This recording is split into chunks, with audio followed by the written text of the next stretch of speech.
Burada da çok şey. Tamam. Normal. Yok 60 il geçecek herhalde.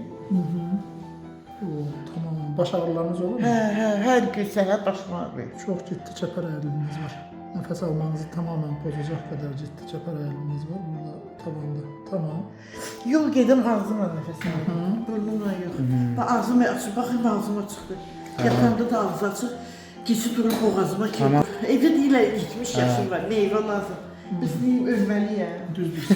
Neçə yaşınız var? 70 oktyabrda oldu. Tamam. Tamam. Bir də balacayım. Tamam. Tamam. Geçmiş olsun. Gəlin əyləşin zəhmət olmasın. Çoxdur, bu yanda çoxdur. Ama buradan da görülür, hiss edirəm. Yok, oradan hissedildiğiniz ayrı bir şeydir. Bunun içerisinde çok ciddi bir çəpər əyriliğiniz var. Baş ağrıları, nefes problemleri. Hər gün məsələ dördü başım ağrıyır. Tamam. Adınız necə oldu? Sədaqət. Sədaqət xanım, belə əməliyyatınızı eləmək olar. Həm burun çəpər əyriliğinizi aradan qaldırmaq, həm də burnunuza biləşikli vermək. Amma yaşınızla bağlı olaraq burnunun, yəni çəpər əyriliğində bir problem yoxdur, onu düzəldəcək. Amma burun qırdaqları yaşa bağlı olaraq getdikcə gücdən düşdüyü üçün zəifləyirlər. Yəni bizim tam istədiyimiz şəkli vermək biraz daha çətin olur yaşlı xəstələrdə. Yox, bu Biraz balacalaşar, onlar sorun deyil. Bu əyrilik də düzələr, biraz balacalaşar. Burada da əyrilik var. Ya onlar düzələcək şeylər, amma yəni dediyim kimi yaşınız olduğu üçün, yəni tam o həm burnun dərisi əvvəlki kimi elastikliğini itirib, yəni normal gənc xəstədə, gənc pasiyentdə olan şey olmur.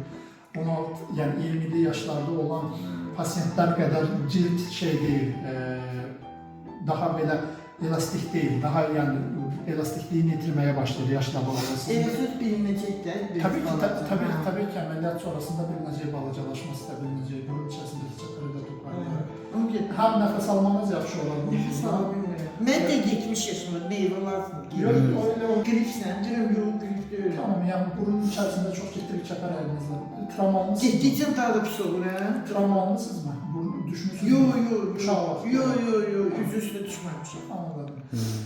Çox, yəni sağ tərəfi tamamen bağlayacaq qədər yəni bir sukur dediğimiz bir əyrililik vardı. O da burun əti ilə təmas edir. Onlar həm burundan nəfəs almaqda çətinlik, həm də eyni zamanda baş ağrıları da verə biləcək. Biraz balaca olacaqdı. Burun daha biraz balacalaşdıraraq. Bezdirdik.